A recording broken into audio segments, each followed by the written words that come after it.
Good morning बच्चों, मैं लोकेश साहू, प्रयास कोचिंग सेंटर भानु प्रतापपुर, कांकेर, छत्तीसगढ़। बच्चों, आप लोगों का आज है एक्टिव वॉइस से पैसिव वॉइस बनाने का। जो एक्टिव वॉइस से पैसिव वॉइस बनाते हैं उसका इंट्रोगेटिव। इससे पहले हम लोग असर्टिव सेंटेंस से कर चुके हैं। आपका जो है आज जो है असर्टिव सेंटेंस ना होकर आपका इंट्रोगेटिव सेंटेंस दिया रहेगा। आपको ये पहचानना है कि कौन सा टेंस में ये रखा हुआ है।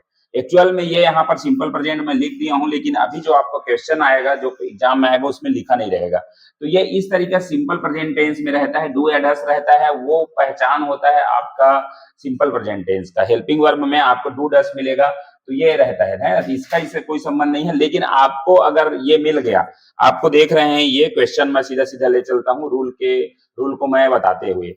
ठीक है, तो ये देखिए यहाँ पर आपका डस सी टीच यू लिखा है, तो ये सिंपल प्रेजेंट का ही पहचान है कि हेल्पिंग वर्ब में आपको डस मिलता है ना। तो ये आपका हेल्पिंग वर्ब है। सबसे पहले आप जानिए कि आपका इंट्रोगेटिव कितने प्रकार के होते हैं। इंट्रोगेटिव आपके दो प्रकार के होंगे। एक होंगे वो है आपका हेल्पिंग वर्ब वाला, सिर्फ हेल्पिंग वर्ब, और दूसरा आपका रहेगा वो WH के साथ में हेल्पिंग वर्ब रहेगा। हेल्पिंग वर्ब, अब हेल्पिंग वर्ब में क्या होता है कि ये जितने भी हमारे टेंस में इस्तेमाल होते हैं, डू डज डिड, विल सल, और जो रहते हैं हैव हैज, इज अमार, और एक और रहते हैं वाज वेयर। इतने आपके टेंस में पूरे इतने आपको हेल्पिंग वर्ब मिलने वाले हैं। ये हेल्पिंग वर्ब के साथ जो भी क्वेश्चन पूछा जाता है वो आपका हेल्पिंग वर्ब वाला इंट्रोगेटिव होता है। जैसे कि पहला नंबर क्वेश्चन, दूसरा नंबर क्वेश्चन में आप देखेंगे तो दूसरा नंबर क्वेश्चन में WH के साथ में हेल्पिंग वर्ब रहेगा। ये सारे हेल्पिंग वर्ब इसमें रहेंगे ही रहेंगे, लेकिन उससे पहले आपका क्या रहेगा, WH वाला। तो WH में आपका जो रहता है वो WH से शुरू होने वाला why, when, who, what, where, which, और एक होता है इसके साथ में हाउ, जो कि WH से थोड़ा हट के है। शुरुआत WH से नहीं होता है। हाउ, कैसे, क्यों, कब, कौन, क्या, कहां, वेयर कहां, और विच किसका। तो इस तरीके से जो WH रहता है उसके बाद में जो ये प्लस ये वाला सारे हेल्पिंग वर्ब इसके साथ में यूज होते हैं। तो WH को सीधा सीधा ट्रांसलेट करना होता है। तो ये आपका टेंस में ये दो तरीका से इंट्रोगेटिव हम लोग टेंस के उसमें भी देखे हैं, और अभी जो देख रहे हैं वो हमारा इसमें जो वॉइस में हम बदल रहे हैं उसमें भी आपका हेल्पिंग वर्ब मिलेगा। तो चलिए ये देखिए आपका रूल अगर सिंपल प्रेजेंट में आपका दिया हुआ है, ये सिंपल प्रेजेंट में है आपका कौन सा क्वेश्चन, ये पहला नंबर आप क्वेश्चन देख रहे हैं, डस सी टीच यू। इससे हमको ये डस से पता चलता है कि क्या है, ये हेल्पिंग वर्ब है। और हेल्पिंग वर्ब किसमें दिया हुआ है, हेल्पिंग वर्ब अगर बाहर है तो ये है आपका इंट्रोगेटिव। बस इतने ही को समझना है, क्योंकि टेंस में हम इसको कर चुके हैं।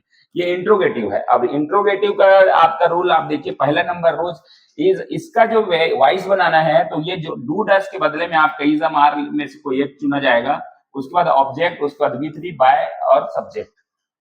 ठीक है, तो आपको क्या है यहाँ पर इज अमार, हमको डस और डू को हटा देना है। तो सबसे पहले ऑब्जेक्ट क्या आएगा, ऑब्जेक्ट इसमें से है वो है आपका ऑब्जेक्ट बन के जो आएगा वो यू आएगा।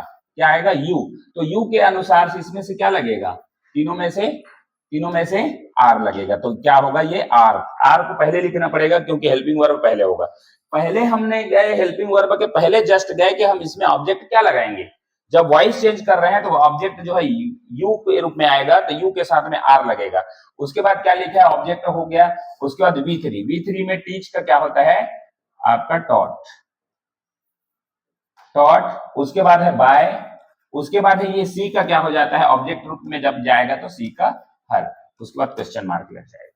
कोई डाउट नहीं होना चाहिए इसमें, क्योंकि ना ये सिंपल प्रेजेंट टेंस का आपका सिर्फ हेल्पिंग वर्ब वाला है। ठीक है, चलिए ना, चलिए दूसरा क्वेश्चन के रूप में लेते हैं हम लोग। दूसरा question, what does she teach you. ठीक है, अभी what does she teach you है, मतलब आपका अगर हिंदी में मैं बात करूं तो क्या होगा, वह तुम्हें क्या पढ़ाती है, ऐसा है इसका कहने का, वह तुम्हें क्या पढ़ाती है। तो क्या देखो बीच में आया है, व्हाट के रूप में ये ट्रांसलेट हो जाएगा, यही होता है।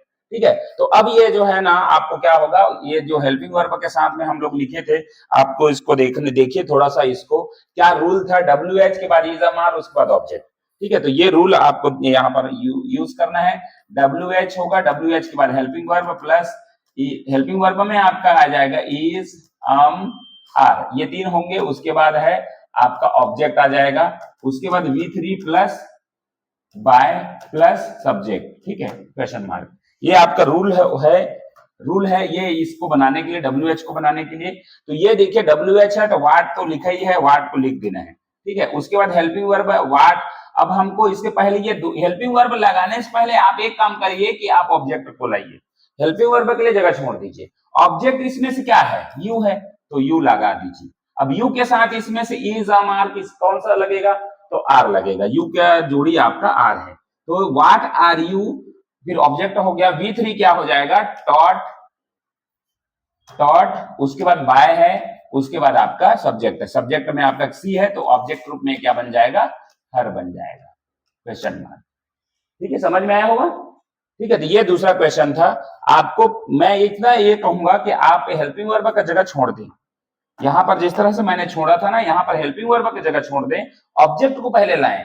उसके हिसाब से आपको ये चुनने में मदद मिलेगा कि उस हेल्पिंग वर्ब, उस ऑब्जेक्ट के साथ क्या हेल्पिंग वर्ब लगता है, उसको बाहर करना है।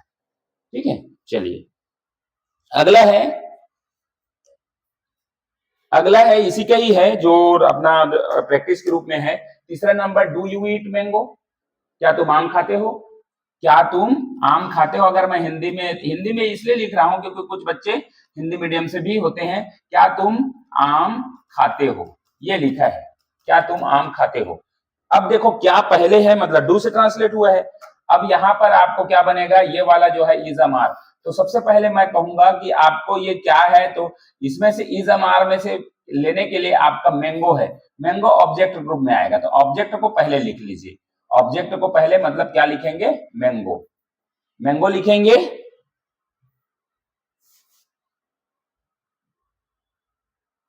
ठीक है, मैंगो लिख दिए अपने, मैंगो को पहले लिख दीजिए। मैंगो के अनुसार से क्या आएगा, इज अमार में से उसको चुनना है, तो इज आएगा, तो यहां पर आपका इज से शुरुआत होगा। ठीक है, इज मैंगो। उसके बाद वर्ब का थर्ड फॉर्म है, तो आपका ईट का क्या होगा, ईटन, ईटन। उसके बाद क्या आ जाएगा, बाय आ जाएगा, बाय। उसके बाद सब्जेक्ट, तो यहाँ पर यू आपका है, तो यू ही रहेगा इस तरीका से। ठीक है, is mango eaten by you, क्या तुम्हारे द्वारा आम खाया जाता है, इसका हिंदी ये होगा। चौथा नंबर आप देखेंगे, why do you eat mango. अब देखो इसी शब्द को मैंने वाई में लगा के बनाया है, तो यहाँ पर तो आपका WH तो रहेगा, तो ये तो रहेगा ही। ठीक है, वाई। अब ये मैंगो को पहले लिखिए। यहाँ पर मैं ये काम कर रहा हूँ आपके लिए, सब्जेक्ट के ऑब्जेक्ट को ला रहा हूँ सीधा और उसका हेल्पिंग वर्ब को छोड़ रहा हूँ। तो मैंगो ऑब्जेक्ट है, इसके अनुसार से इज अमार में क्या लगेगा, इज लगेगा। Why is mango. उसके बाद है आपका V3, तो ईटन, ईटन। उसके बाद है बाय और है यू। तो इस तरीका से ये भी आपका क्वेश्चन बन गया। ठीक है, नेक्स्ट क्वेश्चन 5 नंबर क्वेश्चन आप देखिए। 5 नंबर क्वेश्चन है, does Sita ring the bell. Does Sita, अब देखिए यहाँ पर पहला वाला है जो इंट्रोगेटिव वो बनेगा। डज सीता है, तो यहाँ पर डज के पहले आप लिख लीजिए, यहाँ पर बेल जो है वो ऑब्जेक्ट के रूप में आएगा, तो द बेल ये ऑब्जेक्ट रूप में है। अब द बेल के साथ में क्या लगेगा, इज अमार में, तो इज लगेगा। ठीक है, इज लगेगा, इज द बेल, तो IES होगा, ये बड़ा हो जाएगा, इज द बेल। उसके बाद है आपका वर्ब थर्ड फॉर्म, तो रैंग हो जाएगा, रंग हो जाएगा, रंग बाय। उसके बाद है सीता, क्वेश्चन मार्क। ठीक है, अब है last question, when does Sita ring the bell. तो मैंने क्या बोला, व्हेन को तो ट्रांसलेट करेंगे ही करेंगे, ये इसमें कोई दिक्कत नहीं है ना, लेकिन हेल्पिंग वर्ब के लिए छोड़ देंगे जगह। और रिंग द बेल है, तो द बेल आपका ऑब्जेक्ट हो जाएगा, द बेल। इतना करने के बाद आपको ये द बेल के साथ आप फिर से आप इज लगाएंगे, तो इज आपका होगा व्हेन इज द बेल। उसके बाद वर्ब थर्ड फॉर्म रंग, रंग बाय सीता, ये आपका हो जाएगा। ठीक है, तो ये था सिंपल प्रेजेंट टेंस का, और मैंने इसमें शुरुआत था इसलिए 6 क्वेश्चन रखा, बाकी में सभी में 4 क्वेश्चन मिलने वाले हैं। तो ठीक है, ये 6 आपका हो गया। चलिए दूसरा टॉपिक, दूसरा है जो हमारा सिंपल पास्ट। सिंपल पास्ट में आपका ये है, सिंपल पास्ट में दो, सिंपल पास्ट कैसे हुआ, तो WH होगा या तो डिड होगा, ये इसकी पहचान है। कहां पर देखिए, ये डिड हो गया, हेल्पिंग वर्ब से संबंधित, या WH के बाद डिड होगा, ये दोनों चीज आपका होता है तो समझ में हमको आता है डिड एकमात्र टेंस में कहां लगता है, सिंपल पास्ट। तो ये आपका पहचान है, डिड लगेगा और हेल्पिंग वर्ब के साथ में, हेल्पिंग वर्ब डिड के रूप में होगा या तो फिर WH के साथ डिड लगेगा, ये बस आपका पहचान है। तो इसके लिए आपका रूल है, पहला नंबर के लिए आपका पहला जो हेल्पिंग वर्ब से स्टार्ट होगा वो, और इसी को ही याद करिए, और WH अगर है तो इसको बस जोड़ देना है, वही आपका रूल रहता है। तो ये वाज है, वेयर लगेगा, उसके बाद ऑब्जेक्ट, उसके बाद वर्ब थर्ड फॉर्म बाय, और ये सब्जेक्ट। तो ये आपका है, इसको आपको इसको यूज करना है। देखिए यहाँ पर आपका क्या होगा, डिड ही किल, तो यहाँ पर ये लायन जो है ऑब्जेक्ट है, ये किल जो है वर्ब है, और ये जो है आपका सब्जेक्ट है।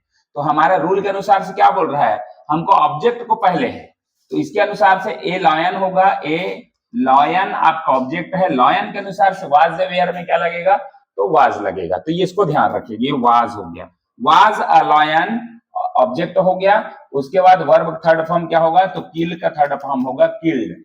उसके बाद होगा आपका बाय, बाय, उसके बाद है सब्जेक्ट का ऑब्जेक्ट बन के, तो ये ही का क्या हो जाएगा, हिम, और क्वेश्चन मार्क लग जाएगा। तो देखिए यहाँ बहुत ही इजी है, सिंपल, आपका सिंपल पास्ट का वाज और वेयर में से कोई ना कोई एक चुनना है। तो देखिए अब यहाँ वाट है, डिड राम किल रावण, ऐसे किल रावण लिखा है ना, तो ये आपको वाट पहले आ जाएगा। वाट के बाद आपको यहाँ पर एक चीज छोड़ के रखना है, राम को, इसको रावण को पहले लिख दीजिए, रावण है ना, रावण को इसलिए लिखा क्योंकि रावण में अगर एस लगा रहता तो वाज वेयर में से वेयर होता, ठीक है, ऑब्जेक्ट में एस रहने से। तो अभी आपके ऑब्जेक्ट में क्या है, वाज लगने वाला है, तो ये वाज है। What was Ravana, verb third form killed by Ram, Ram, ये आपका हो जाएगा 10 सिंपल पास्ट में। तीसरा नंबर देखिए, तीसरा नंबर है who broke the glass, who broke the glass. तो यहां पर दिखा है आपका, सबसे पहले आपको यहीं पर आपको एक चीज और नया चीज सीखने को मिलेगा, वो है हु के साथ में ही बनता है, इसको लगाते हैं बाय हुम से बनाते हैं, क्या बनाते हैं, बाय हुम, बाय हुम, ठीक है, बाय हुम लगा देते हैं, हु का बाय हुम हो जाता है, बाय हुम। उसके बाद वर्ब का उसके बाद सब्जेक्ट तो है नहीं, है ना, इसलिए आपका सब्जेक्ट है ना, सॉरी ऑब्जेक्ट है, सब्जेक्ट नहीं है, यहाँ पर सब्जेक्ट नहीं है ना, इसलिए आपका बाय हुम से बनता है। उसके बाद है बाय हुम वाज, अब ये आपका क्या है, ब्रोक है, सेकंड फॉर्म है, मतलब क्या आने वाला है, वाज या वेयर में से कोई एक चुनना होगा, तो वाज या वेयर में से कोई एक चुनना है, तो यहाँ पर बाय हुम। अब यहाँ ग्लास पहले लिख देता हूं, द ग्लास, और द ग्लास के साथ में क्या है आपका, द ग्लास जो है सिंपल, जो क्या है ये आपका क्या सिंगुलर है, सिंगुलर, सिंगुलर के साथ में क्या लगता है, तो यहाँ पर लग जाएगा वाज। इसी चीज को समझना है आपको, बस हु का बाय हुम हो जाता है, हु के लिए एक ही तो पूरा सेंटेंस में WH में आपका हु जहां दिया रहेगा और यही चीज पूछता है, इसी चीज को आपको ध्यान रखना है, हु का बाय हुम हो जाता है। और उसके बाद है द ग्लास को पहले लिखा मैं, उसके बाद ये वाज वेयर में से कोई एक चुना, तो by whom was the glass, उसके बाद वर्ब थर्ड फॉर्म आ जाएगा, तो ये आपका क्या हो जाएगा, ब्रोकन, ब्रोकन क्वेश्चन मार्क। हाँ, एक ये कंडीशन बन सकता है बाय हुम के साथ, ये बहुत इंपॉर्टेंट है, इसको ध्यान रखना, ठीक है। इसका आपको चाहे तो आप इसमें क्या लिख दें, by whom plus HV helping verb plus object plus V3, ठीक है, एक ये आपका बन जाएगा रूल जो हु के कंडीशन में।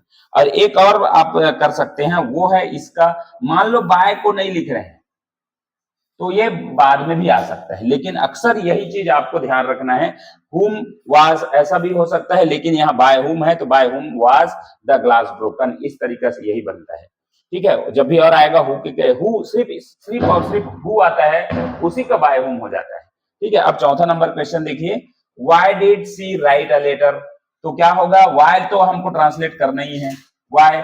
उसके बाद यहाँ पर हेल्पिंग वर्ब के लिए मैं जगह छोड़ रहा हूँ, अ लेटर जो है ऑब्जेक्ट है उसको पहले लिख रहा हूँ, अ लेटर, ठीक है, अ लेटर लिखा है। अब जो मेरे को अ लेटर के अनुसार से यहाँ पर वाज या वेयर में, वाज या वेयर में मेरे को क्या लगाना है, तो ये अपने को लेटर जो लिखा है वो लेटर है आपका सिंगुलर, तो आपका क्या लगेगा, वाज लगेगा। Why was a letter, verb का थर्ड फॉर्म क्या होगा, return, return, return by she का क्या हो जाएगा हर। तो ये हो गया आपका पास्ट टेंस में जो बनता है, पास्ट टेंस में जो इंट्रोगेटिव रहता है वो उसका पूरा पूरा मैंने क्वेश्चन कराया।